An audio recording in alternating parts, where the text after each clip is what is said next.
Whitehall, 1212.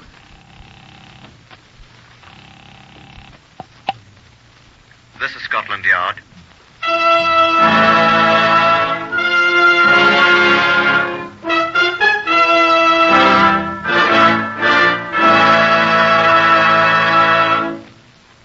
For the first time in history, Scotland Yard opens its official files to bring you the authentic, true stories of some of its most baffling cases. These are the true stories, the plain, unvarnished facts, just as they occurred, reenacted for you by an all-British cast. Only the names of the participants have, for obvious reasons, been changed. The stories are presented with the full cooperation of Scotland Yard. Research on Whitehall 1212 comes from Percy Hoskins, chief crime reporter of the London Daily Express. The stories for radio are written and directed by Wyllis Cooper. Here is Chief Superintendent John Davidson, custodian of the famous Black Museum of Scotland Yard. Good afternoon. This exhibit from the files of the Black Museum is labeled 50MR242, which is the file number of the case you are here about. You'll note that it is not a very good wedding ring. That is, it is of intrinsically poor quality. The base metal of which it was made shows through the shabby, worn covering of gold wash with which it was once adorned. Base metal. Yes, as base as the purpose for which the ring was purchased for 6 shillings. As false as the promises of the bridegroom who bought it and took it back again after it had served its purpose. I hope you'll pardon my sentimentality. A policeman is generally not entitled to that luxury. I ask you to judge for yourself. Inspector Stephen Rockheed, who was Scotland Yard's principal representative in this case, shares my feelings, I think. Your feelings seem to have been shared by a great many persons who participated in this case, John. Witness Mr. Justice Brewster and what he didn't say at the trial. I'm afraid I don't remember, Stephen. He omitted the phrase, "May the Lord have mercy on your soul," when he sentenced Stanley Brown to death.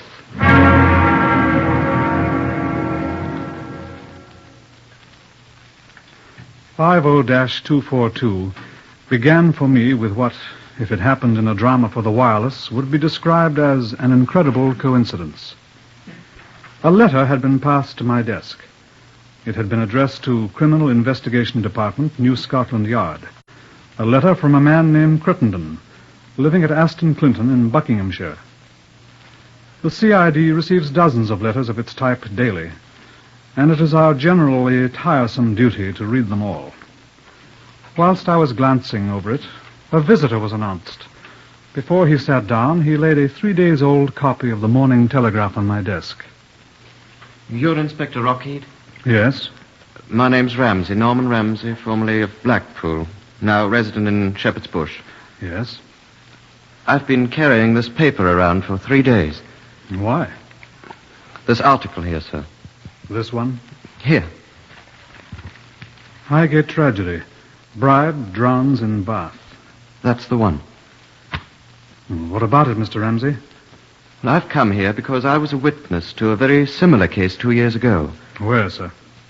In Blackpool, where I formerly lived.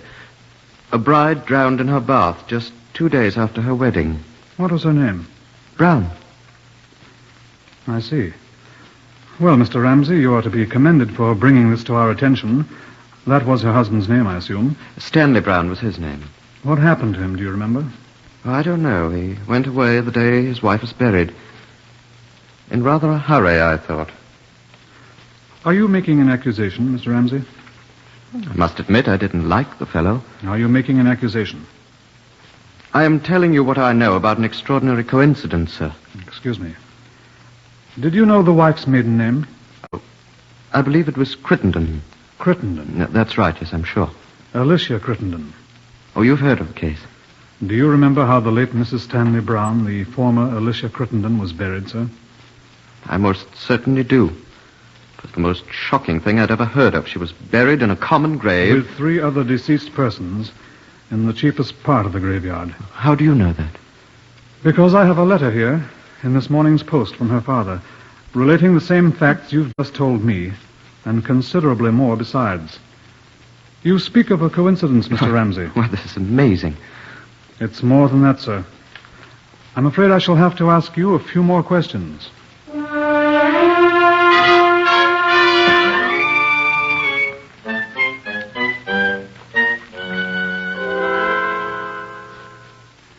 We talked for 2 hours. Mr. Ramsey remembered a great many things about the death of the bride in her bath at Blackpool. He remembered a representative of an insurance firm who'd asked him his opinion of Alicia Crittenden Brown as a potential risk for life insurance. He recalled having been asked to witness 2 newly drawn wills, one of the husband and one of the wife, in which each left the other everything. He recalled the circumstances of the fatal bath. Well, they had 2 small rooms on the first floor in this house. It was a sort of private lodging house, you see.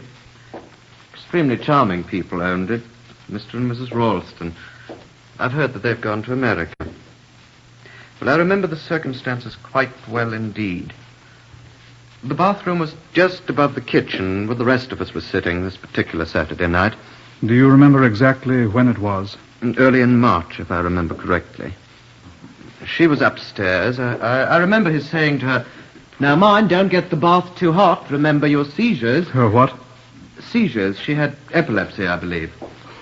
Well, then it was very quiet on the floor above us, and at last Brown said he was a bit worried about her and went up. Came back almost at once and said, "Oh, she's all right," or something like that. Sat down and played the piano for a while. Then he went upstairs again, and I heard him calling out that she had drowned. The doctor came, and that was the whole thing. And you have certain suspicions? Not enough to go to the police. Before, I mean. You obviously have now. Did you notice the name of the husband of the bride who was drowned in the bath at Highgate? Why, Look at the paper here. Stanley. J. Stanley. Stanley Brown's full name was James Stanley Brown.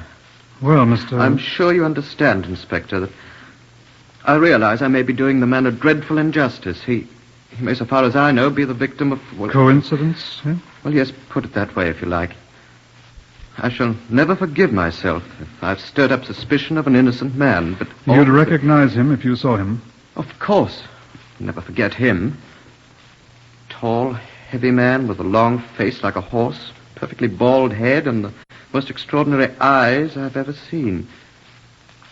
Absolutely dead eyes, like some primordial monster from the slime of an ancient sea. Are you a poet, Mr. Ramsey? I'm sorry. He is rather fishy looking. Yes, of course I'd recognize J. Stanley Brown. Excuse me. Will you put me through to the police at Highgate, please? Right. Ring me when you get them. I should like to ask you to come up to Highgate with me. Could you come this afternoon? Oh, this afternoon? Well, let me see. Sorry. That's all right. Inspector Rockheed speaking, Scotland Yard. Oh, yes. Hello, is that you, Richard? Oh, I wanted to talk to Chief Inspector Richard Yarber at Highgate. Right. Oh, there you are, Richard. Stephen Rockheed here. Oh, fine, thank you. How are you? The young woman who died in her bath, when was it? The day before yesterday? Right. Mrs. Stanley. I'd like to have a look at her husband, Richard. Where would I find him? I mean, does he live at... What? What's the matter, Really? sir? Can't hear you, boy. Oh, when? What? Interesting. The same day she was buried, eh? What, sir? Shh. I'm very sorry. That's very interesting. How long had they been married? Says recently married in the paper here. 3 days. It's Brown, I know it. Sorry, sir. Well, yes, I would rather like to talk with him. I think we'd better pass the word to have him picked up. Is he gone? If you please, Mr. Ramsey. I'm sorry, I'm just trying to... What's he look like? Half a tick. Where's my pencil? All right, here. Now, go ahead. Tall, about 14 stone. Big chap, isn't he? What kind of extraordinary eyes? Oh, that's him. Like an insane what? What? Thin and heavy? You do turn a phrase, Richard. Excuse me. What are you saying? Bald-headed. Ask him if he's bald-headed. Yes, bald-headed chap, is he? Oh, curly black hair. Well, that's not him. It can't be. Will you please be quiet, Mr. Ramsey? Well, he was perfectly... Sorry, Richard. Yes, thanks. Give our people here at the yard the fullest description you have, and thank you very much indeed. No, I'm not sure, but the circumstances of his wife's funeral do interest me. I'm very curious. Thank you. Is he gone, sir? He's gone, yes. And where do you suppose his bride is? Why, you said she was buried. She is buried in a common grave with 4 other miscellaneous corpses, just like the other bride of 3 days who died in her bath.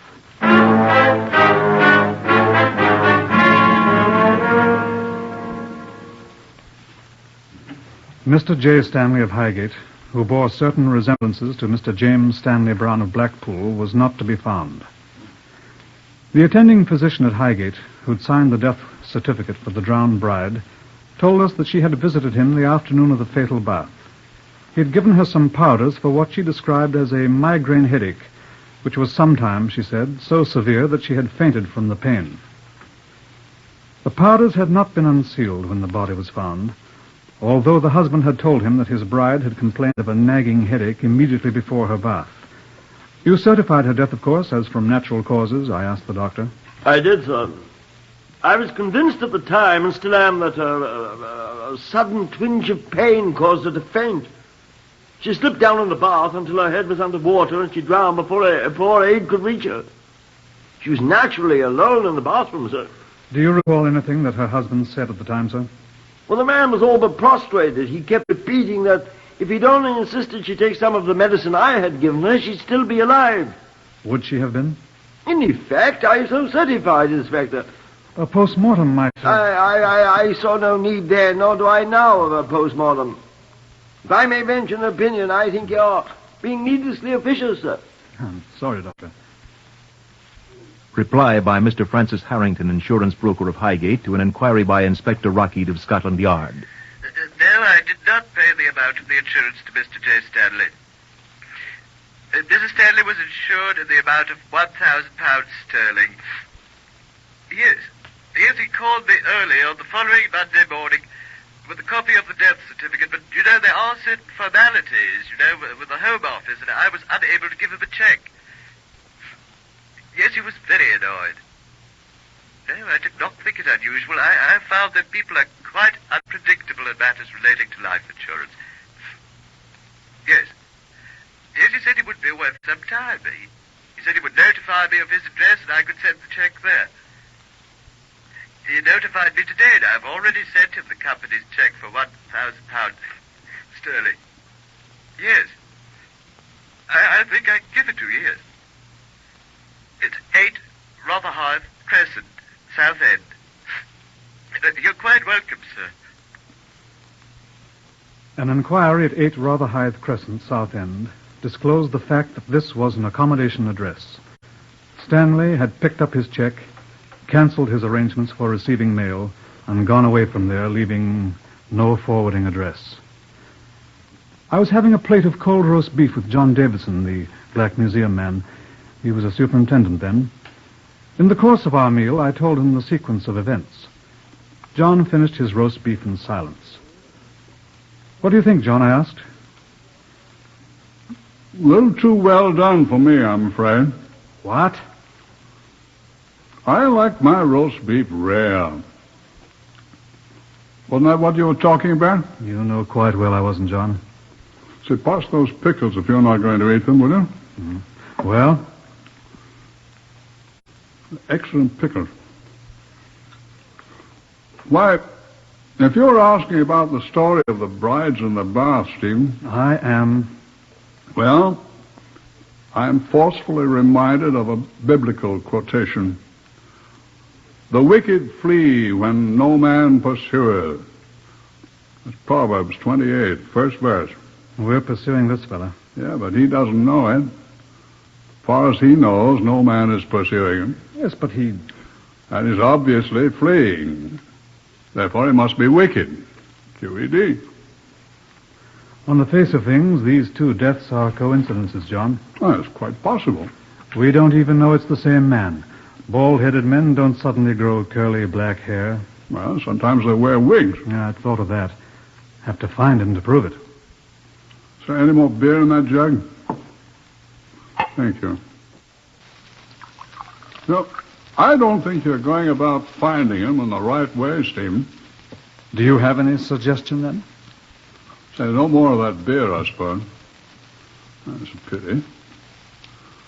Why, I think if I were doing it, I'd take my cue from that proverb I just quoted. Well? I'd give the wicked something to flee from. He just might flee right into your arms. Perhaps you'll tell me how to do that one. Of course. Well, I'd dig up those girls' bodies and let Henry Bernard, the pathologist, have a look at them. Can't say I envy him. One of them's been dead a year or more, hasn't she? 2 years. Poor Henry. Well, at least he could tell you whether the chap's really wicked or not. If he is, then cry havoc and let slip the dogs of war. Julius Caesar, Act 3, Scene 1.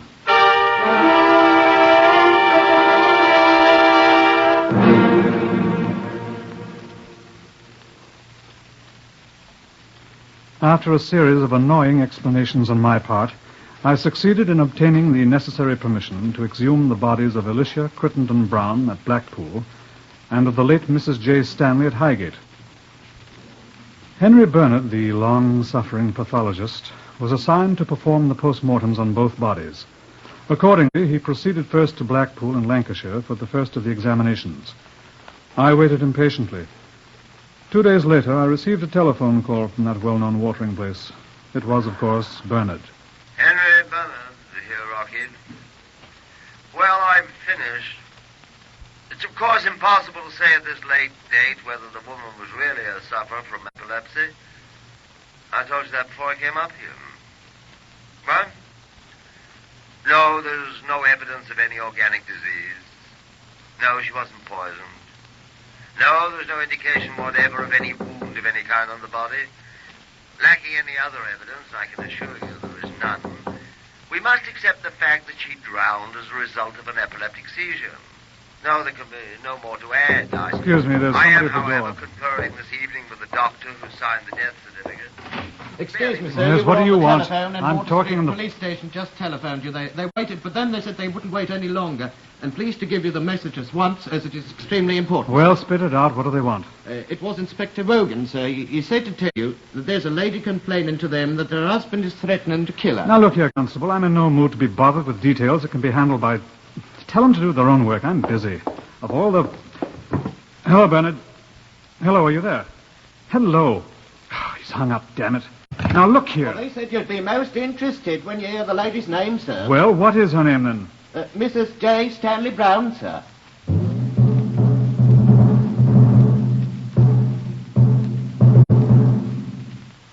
I hurried at once to Wardour Street, where Mrs. Marigold Brown, the alleged wife of the vanishing J. Stanley Brown, had come to report the threat in her life. She was a tall, angular woman, singularly unattractive, wearing a shapeless gray tweed coat and a series of large aluminum bracelets which clanked. She sat stiffly in an uncomfortable chair and answered my questions quietly. Yes. We've been married for 11 years, Stanley and I. You could, of course, produce your marriage certificate, Mrs. Brown. I have it at home. Mr. Brown and you live together? He's away a great deal. I'm alone for several months at a time. Where does he go? His business takes him to various parts of the country. What is his business, Mrs. Brown? I'm afraid I don't know. Does he... He doesn't give me much money. When he's away, I generally go into service. I'm considered quite a good housemaid. Do you know what your husband does when he's away from home? I think he deals in second-hand goods in various places. Do you hear from him when he's away? He sends me picture postcards. From where, for example? Portsmouth, Bristol, various places, Blackpool. Where? Blackpool. That was a long time ago. 2 years. He doesn't tell me his business. This is the first time he's threatened your life? I've been a good wife to him all these years. Would you answer my question, please, Mrs. Brown? Well, he said things in the heat of the moment. Not threatened me, but he said he wished he was well rid of me. And this time? He meant it. I could tell from his face that he meant it. I could tell by the way he shouted. And he laid hands on me, too. Your eye. Yes. What was the occasion for this? I don't ask Stanley for money very often. But this time I knew he had some money. He'd been drinking when he came back from Highgate. Highgate, you say? Yes. When I asked him if I could let me have £2 for a new dress and coat, he flew into a rage. He'd been drinking, I said. And he flew at me and broke my glasses and threatened my life. Just what did he say to you, Mrs. Brown? He said he'd take me and drown me.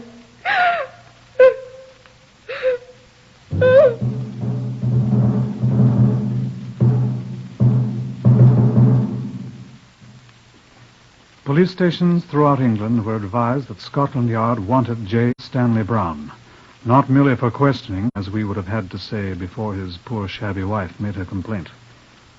Now he was wanted for a violation of the Summary Justice Act of 1879, threatening a breach of the King's peace, which is felony. The questioning would come later. Henry Bernard, the pathologist, had left Blackpool and gone to Highgate for the post-mortem on the second bride. I came to the mortuary at his request. This is my assistant, Miss Littlejohn, Inspector Rocky. How do you do, Miss Littlejohn? know you, sir. Thank you very much. I found out something, Inspector. Come over here, please. Dead bodies don't bother you, I hope. Oh, no. I've brought the last Mrs. Stanley, called himself at Highgate, didn't he? Stanley, yes. Mm-hmm. Well, there was nothing at all I could discover on the one at Blackpool. But this one is much more recent, you see. A little more than a week. Yes. She must have been quite good-looking. Puzzles me why girls like this will marry such rascals. I understand he's hideous. So we hear. Well, what did you find to show me?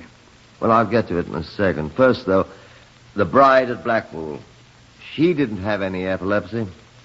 I thought you said you couldn't be sure. I can be sure of one thing. Look, I've had a bathtub brought in here. Where? Oh, there. Well, what's Now, that? be patient, be patient. This is exactly the same type of bathtub in which the woman at Blackpool was drowned. And by another of those coincidences you're so fond of, also the same as the one at Highgate. I've seen them both. Now I'm going to show you something. Miss Littlejohn. Yes, sir. Oh, I hope that water isn't cold. You've had it filled? Of course. Now, Miss Littlejohn, if you'll take off your clothes. It's all right, Inspector. I've got a bathing suit under my smock. Oh, no, you didn't think... Take off your shoes, Miss Littlejohn. Oh, yeah. All right. Now get in the tub. I feel most awfully silly. You'd feel sillier without your bathing suit. Get in, please. Yes, sir. Oh, I thought you said this was warm. Sit down. Oh. Now, the first reaction in an epileptic seizure is a sudden stiffening of the muscles, especially of the legs. Miss Littlejohn will now stretch out her legs sharply. Observe. If you please, Miss Littlejohn. And you like this? Uh-huh. There we are. Well, nothing happened. Of course. An epileptic would merely prop herself against the foot of the tub, her back resting against the slanted end, and her head out of the water, like Miss Littlejohn. She's wedged in there. But if her legs were relaxed... Show her, Miss Littlejohn. Here you are. Like that. No, I'll show you something else. Step around here to the end of the tub. Now, be careful. Take off your coat. Doesn't matter if your shirt sleeves get wet. What are you going to do? You're going to do it. Reach down in the water. Now, do be careful. Take hold of Miss Littlejohn's ankles. Well, Go on. Excuse me, Miss Littlejohn. Oh, now, do be careful now. Lift her feet out of the tub. Hold her feet up. Hold them up. Hold them up. But her head is underwater, man. Of course, old chap. She's drowning. That's the way the young lady over there on the table was murdered. Oh, I say, drop her feet. She is drowning.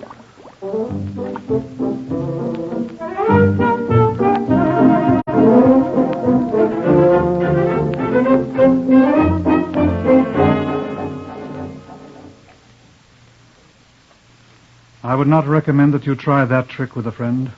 It took artificial respiration to revive Miss Littlejohn. And when Bernard showed me marks on the ankles of the drowned bride, marks that fingernails would have just fitted into, well, we measured the tiny scars and photographed them for comparison with the fingers of Stanley Brown, should we ever catch him. It was almost exactly 7 weeks later. I had a telephone call from Mrs. James Stanley Brown, the living one.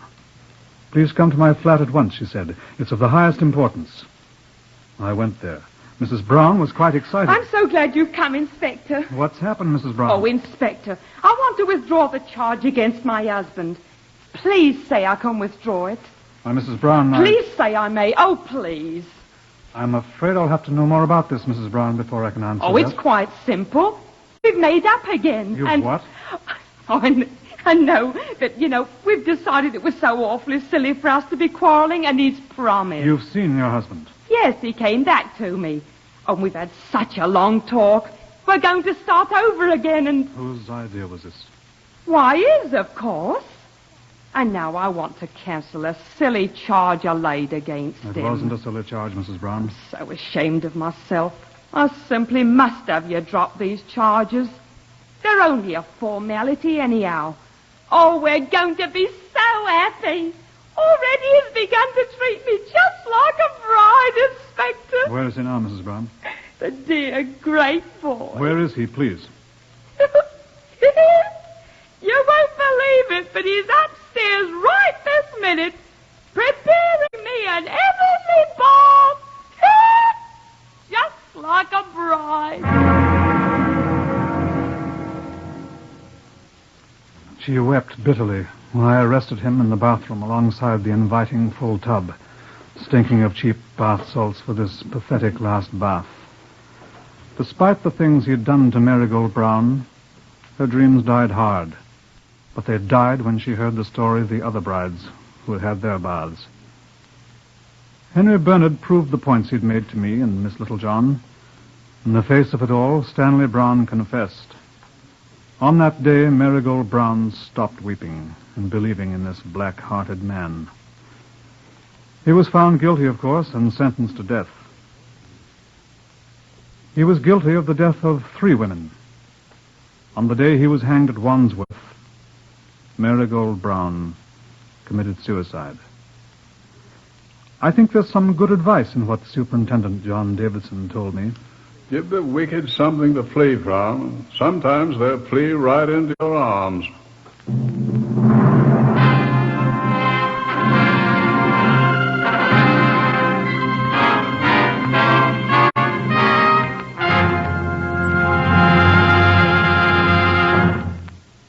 You have heard another in the series Whitehall 1212. Research is from Percy Hoskins of the London Daily Express. Among those heard in today's story of Scotland Yard case number 50MR242 were Harvey Hayes, Winston Ross, Horace Braham, Lester Fletcher, Patricia Courtley, and Beulah Garrick. The stories for radio are written and directed by Wyllis Cooper.